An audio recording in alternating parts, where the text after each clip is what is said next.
Hi everyone, good morning सगळ्यांना. उठलं देवाचं दर्शन घेतलं. मग गुडूचे स्कूलचे कपडे काढायचे होते, कपडे काढून घेतले. खाली पडलेले कपडे जे होते ते उचलले. छानपैकी सदापुरीला ब्रहर आला होता. आता पिरियड काढण्यापासून सुरुवात होती, बॅग भरण्यापासून. तर गुडूची बॅग भरून घेतली. आता बॅग भरल्यानंतर मग आता चिंता होती ती टिफिन बनवायची, कारण टिफिनला पण रेडी नव्हतं. त्यामुळे रात्रीचा भात शिल्लक होता. मग तो भात शिल्लक होता त्याला फोडणी दिली. फोडणी दिल्यानंतर मग गुडूचा टिफिन भरून घेतला.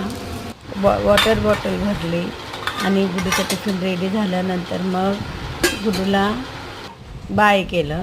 गुडूला बाय केल्यानंतर मग झाडात फेरफटका मारला. छान मस्त फुलं आली होती झाडांना. असा होता आजचा दिवस माझा.